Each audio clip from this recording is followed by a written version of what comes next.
over here is the tissue cultured Musa Siam Ruby.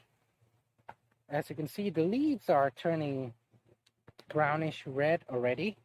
Now this is about the size of my palm's height. So probably about 25 centimeters. Now we're going to take a look at that smaller size. Here they are. There. They're gaining colors already. You can see. There. Beautiful, isn't it?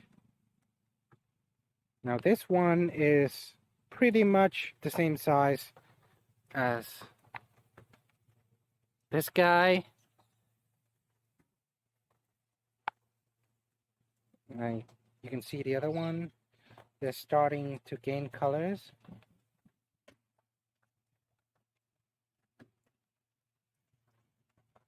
They are under a partially shaded area.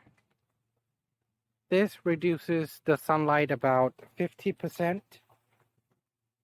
And in a training process, like sunlight training, like these ones are still small. They're not gaining color yet. They're still green. Oh, this guy has had some brownish bit. This guy over here too. Okay, that's it for this video.